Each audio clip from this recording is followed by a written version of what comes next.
Hello, welcome all of you my channel GVN जीवन educational academy. तो चलिए, जैसे कि मोस्ट इम्पॉर्टेंट टॉपिक है हाई स्कूल वालों के लिए, जो कि है रंध्र यानी कि स्टोमेटा।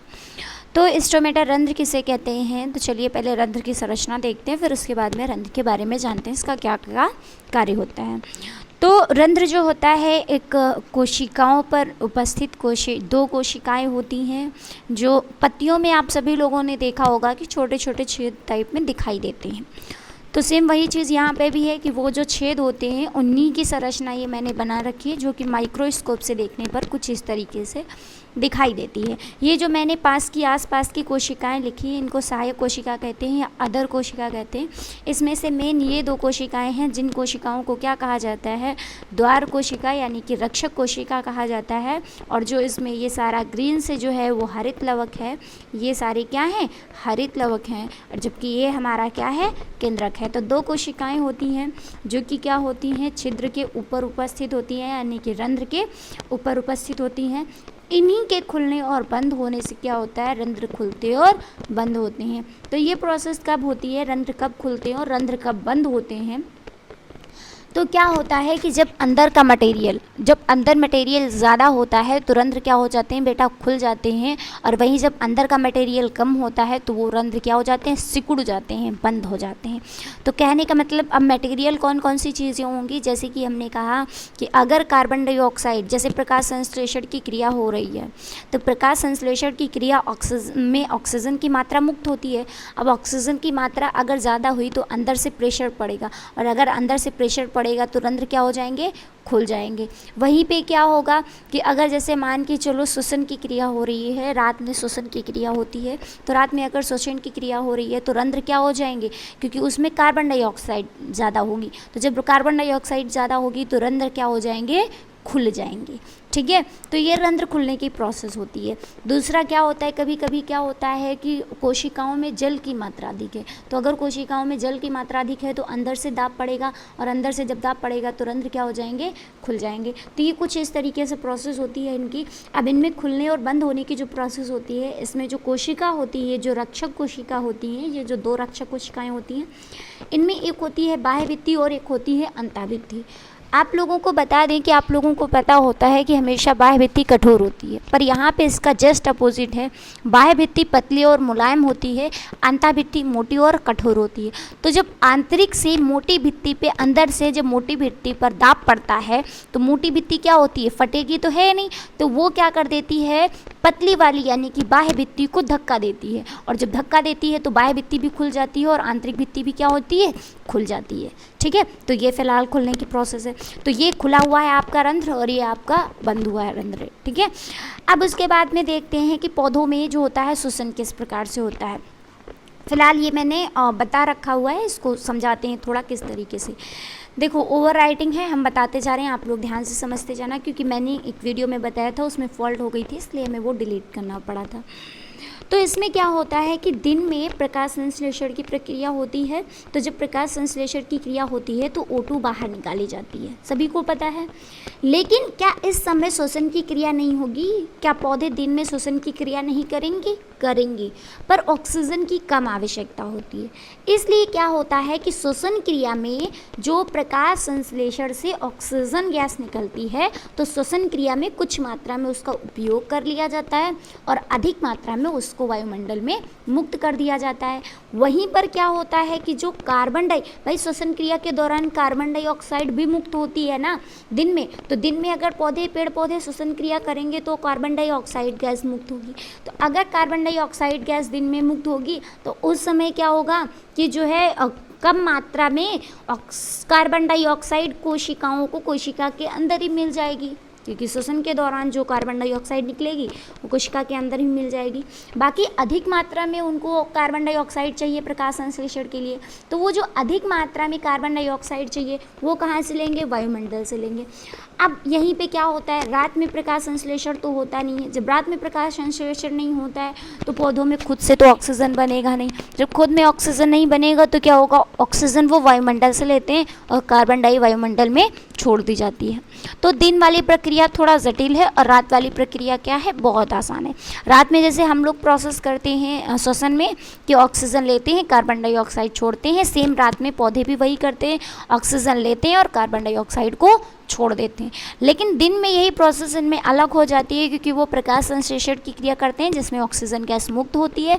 तो ये जो ऑक्सीजन गैस मुक्त होती है इसी में कुछ ऑक्सीजन गैस श्वसन के लिए ली जाती है और कुछ जो होती है अधिक मात्रा में जो ऑक्सीजन गैस होती है वो वायुमंडल में छोड़ दी जाती है। श्वसन के दौरान जो कार्बन डाइऑक्साइड मिलती है उस कार्बन डाइऑक्साइड का उपयोग प्रकाश संश्लेषण में कर लिया जाता है और चूंकि और अधिक कार्बन डाइऑक्साइड चाहिए तो वो वायुमंडल से ले ली जाती है। ठीक है, तो यही कारण है कि दिन में जो होते हैं पेड़ पौधे ऑक्सीजन छोड़ते हैं और रात में जो होता है पेड़ पौधे कार्बन डाइऑक्साइड छोड़ते हैं। तो यही कारण होता है कि क्या होता है, मना किया जाता है कि रात में पेड़ पौधों के नीचे नहीं जाना चाहिए क्योंकि प्रकाश संश्लेषण तो होता नहीं है। तो वो क्या कर देते हैं, ऑक्सीजन छोड़ते नहीं है, क्या फिर छोड़ते हैं कार्बन डाइऑक्साइड, और कार्बन डाइऑक्साइड सभी के लिए क्या होती है, हानिकारक होती है, सबको पता है। ठीक है, चलिए अब अगला टॉपिक देखते हैं, क्या है वाष्पोत्सर्जन।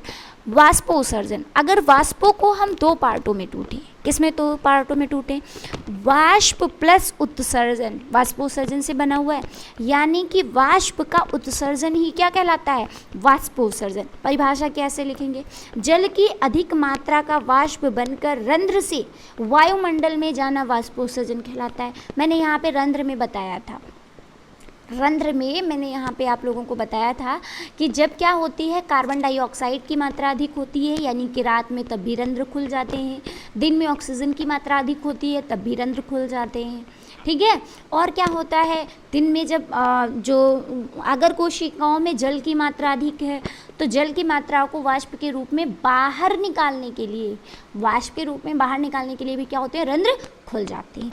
तो रंध्र कब खुलते हैं और कब बंद होते हैं, तो रंध्र के जो खुलने की प्रोसेस होती है वो कब होती है, प्रकाश संश्लेषण के समय भी होती है और श्वसन के समय भी होती है और वाष्पोत्सर्जन के समय भी होती है। इसीलिए रंध्र जो है खुलने और बंद होने की प्रोसेस सब में महत्वपूर्ण भूमिका निभाते हैं। ठीक है, अब चलिए देखते हैं, तो वाष्पोत्सर्जन ये हो गया। अब वाष्पोत्सर्जन का क्या होता है, वही जल की अधिक मात्रा को वाष्प बनकर रंध्र से वायुमंडल में निकालने की प्रोसेस को ही क्या कहा जाता है, वाष्पोत्सर्जन कहा जाता है। ठीक है, आगे देखते हैं वाष्पोत्सर्जन को प्रभावित करने वाले कारक कौन कौन से हैं।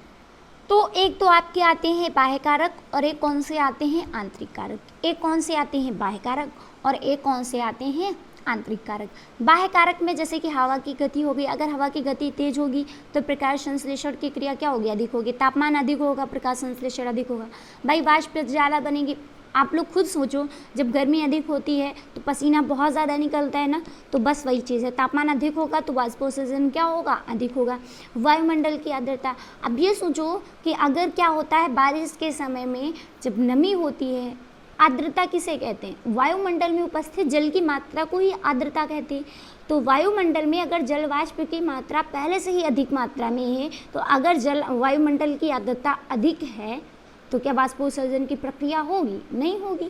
और अगर वहीं पे वायुमंडल में आर्द्रता कम है तो वाष्पोत्सर्जन की प्रक्रिया होगी, जल क्या होगी, वाष्प के रूप में बाहर निकल जाएगा। ठीक है, मृदा जल की मात्रा, अब अगर पेड़ पौधे मृदा जल से अधिक जल ले रहे हैं तो अधिक जल वाष्पोत्सर्जन के द्वारा भी निकलेगा, अधिक जल लिया जा रहा है तो अधिक जल निकाला भी तो जाएगा। ठीक है, अब आंतरिक कारण कौन कौन से होते हैं, कोशिका में उपस्थित जल की मात्रा, क्या होता है, कोशिका में उपस्थित जल की मात्रा, ऊतक का प्रकार, क्या होता है, ऊतक का प्रकार, रंध्र की संख्या, रंध्र की संख्या, और क्या होता है, जड़ का प्रकार, तने की संरचना। चलिए देखते हैं, कोशिकाओं में जो जल उपस्थित जल की मात्रा होती है, अगर कोशिकाओं में उपस्थित जल की मात्रा है तो वाष्पोत्सर्जन होगा, जैसे कि मैंने पहले ही बताया। ऊतक का प्रकार, ऊतक का प्रकार क्या होता है, एक विभाज्य ऊतक होता है, एक जो होता है स्थायी ऊतक होता है। अब स्थायी ऊतक जैसे कि तना हो गया, जड़ हो गया, तो तने की छाल पे देखो क्या उसमें कोशिका विभाजन होता है, क्या उसमें जल होता है, तो क्या वहाँ से वाष्पोत्सर्जन होगा, नहीं होगा ना। तब फिर दूसरा क्या होता है, और वहीं पर अगर हमने विभाज्य ऊतक की बात कर ली, जैसे शीर्ष की बात कर ली, तो वो बढ़ रहे हैं ना, बढ़ रहे हैं तो उनको क्या चाहिए, पानी चाहिए, तो उनको पानी चाहिए तो पानी वाष्पोत्सर्जन के रूप में बाहर भी तो निकलेगा ना, तो वो ऊतक की संरचना पे हो गया। रंध्र की संख्या, जहाँ पे रंध्र अधिक होंगे वहाँ पे वाष्पोत्सर्जन अधिक होगा, जड़ में थोड़ी ना वाष्पोत्सर्जन अधिक होगा, पत्तियों में ही अधिक होगा ना। ठीक है, चलिए जड़ का प्रकार, अब जड़ का प्रकार क्या होता है, जड़ किस तरीके की है, कितनी अंदर गहराई तक है, कितनी ऊपर फैली हुई हैं, वो कितने जल को अवशोषित कर रही हैं, है ना। तो अपस्थानिक जड़ें होती हैं, ठीक है, मूसला जड़ें होती हैं, तो उन सब पे डिपेंड करता है। दूसरा होता है तने की संरचना। तो तने की संरचना क्या होती है, अब जैसे मान के चलो आप लोगों ने देखा होगा सिंगाड़ा, सिंगाड़े में क्या होता है, या जो है जलकुंभी भी देखी होगी, सभी लोगों ने देखी है जलकुंभी और सिंगाड़े। तो उसमें क्या होता है कि उसकी जो जड़ें होती हैं वो पानी में होती हैं और उनका जो तना होता है वो खोखला होता है ना। तो जो उनका जाइलम होता है वो इस तरीके से बना हुआ होता है, तो वो जल को इतनी अधिक मात्रा में अवशोषित करता है, क्योंकि ये जलीय पौधे हैं, है ना। तो जब उनमें इतना अधिक जल का अवशोषण कर लेते हैं, वो इतनी तेजी से जल का संवहन करते हैं, तो सिंपल सी बात है पत्तियों की भी बहुत तेजी से वाष्पोत्सर्जन की क्रिया करनी पड़ेगी। तो तने की संरचना आ गई। वहीं क्या होते हैं, मरुदुस्ले, जहाँ पे रेगिस्तान वगैरह होता है, मरुद्वीप, वहाँ पे देखो तो वहाँ के जो पेड़ पौधों के तने होते हैं वो बहुत कठोर होते हैं, पुल्ला टाइप में नहीं होते हैं, है ना, बहुत कठोर होते हैं। तो वो इतनी तेजी से जल का संवहन नहीं करते हैं, क्योंकि वहाँ की जाइलम की जो कोशिकाएं होती हैं वो इस तरीके से नहीं होती हैं जो कि जल का संवहन करती हैं। तो इसलिए वहाँ पे जो होता है वाष्पोत्सर्जन की क्रिया क्या हो जाती है, धीमी हो जाती है। ठीक है, चलिए अब आगे देखते हैं वाष्पोत्सर्जन का महत्व क्या है। पहली चीज़ तो वाष्पोत्सर्जन की क्रिया होगी तो जल का समान वितरण होगा। फलों में शर्करा की सांद्रता, अगर जल वाष्प बन के उड़ जाएगा तो जो शर्करा है, आप ऐसे समझो जैसे शरबत है, शरबत कम मीठा है, अब उसको तुम पानी, उसको गैस जला करके उसको रख दो और उसके बाद में उसको चलाते रहो, उसका जितना वाष्प होगा, वो जल होगा, वो वाष्प बन के उड़ जाएगा, तो वो चाशनी बन गई। अब बताओ क्या मीठा था, शरबत या चाशनी? चाशनी मीठी हो गई, क्योंकि जल वाष्प बन के उड़ गया। तो वही चीज़ें अगर वाष्पोत्सर्जन की क्रिया होगी तो फल क्या होंगे, मीठे होंगे। ठीक है, बाह्य आवरण अर्थात यांत्रिक ऊतकों का निर्माण होता है। भाई जैसे अभी मैंने इसके पहले वाले वीडियो में मैंने बताया था, क्या बताया था कि जो वाष्पोत्सर्जन की प्रक्रिया होती है उस समय क्या होता है कि जो जल होता है निकल जाता है। तो जल अगर कोशिकाओं से निकल गया और ऊतक हमारा स्थायी ऊतक बनना है, विभाज्य नहीं हो रहा है, तो सिंपल सी बात है वो क्या होगा, बाह्य आवरण बना लेगा जो कि कठोर होता है, और कठोर होता है तो वो बाह्य चोटों से क्या करता है, रक्षा करता है। तो इसीलिए उसको क्या कहते हैं, यांत्रिक ऊतक कहते हैं, क्योंकि वो कोशिकाओं को क्या करता है, सुरक्षा प्रदान करता है। वहीं पे ताप नियमन भी होता है। सिंपल सी बात है, हम लोग क्या करते हैं, बहुत अधिक धूप से आते हैं तो सबसे पहले पानी ही पीते हैं ना पानी, क्योंकि जब हम पानी पीते हैं तो पानी हमारी बॉडी में पहुंच करके क्या करता है, जितनी भी हमारे शरीर में कोशिकाओं को यानी कि जो ऊर्जा होती है उसको क्या कर देता है, नियंत्रित कर देता है। ताप को क्या कर देता है, नियंत्रित कर देता है। बहुत अधिक गर्मी लगने पर गर्मियों में लोग 2-2 3-3 बार नहाते हैं, 4 बार नहाते। क्या ठंडियों में नहाते हो, 4 बार नहीं नहाते हो ना। तो वाष्पोत्सर्जन की प्रक्रिया क्या हो, ये वाष्पोत्सर्जन क्या होता है, जल का नियमन भी करता है, यानी कि ताप का नियमन भी करता है। अब जैसे हमने क्या किया, पानी अधिक पी लिया, वो वाष्प बन के उड़ गया। गर्मियों में फिर हमने अधिक पानी पी लिया, वो फिर पसीने के रूप में बाहर निकल गया। तो ताप का नियमन करता है कि नहीं करता, उसी तरीके से पेड़ पौधों में भी होता है। अतिरिक्त जल का बाहर जाना, हमने कहा कोशिकाओं में जो अधिक जल होता है वो तो बाहर निकाला ही जाता है।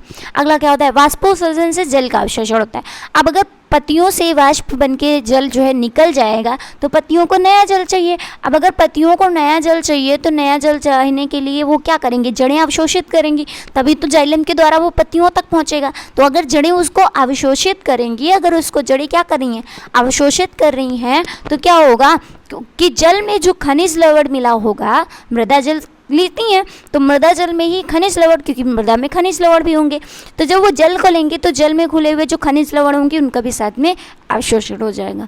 ठीक है, तो ये था आप लोगों का जो है वाष्पोत्सर्जन भी हो गया, श्वसन भी हो गया, और रंध्र की संरचना भी हो गई। रंध्र की संरचना बना लेना, और वाष्पोत्सर्जन का महत्व क्या है और प्रभावित करने वाले कारक क्या क्या है ये तैयार कर लेना, जो कि ज़रूरी है। और रंध्र की संरचना तो बहुत ही ज़रूरी है।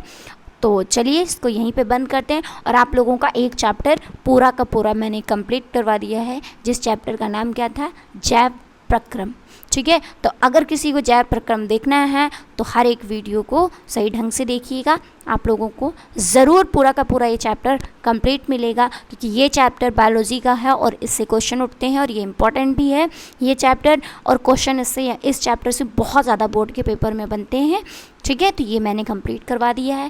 थैंक यू, धन्यवाद, और बने रहिए। चैनल को जो है सब्सक्राइब कीजिए और वीडियो को लाइक एंड शेयर कीजिए। Thank you.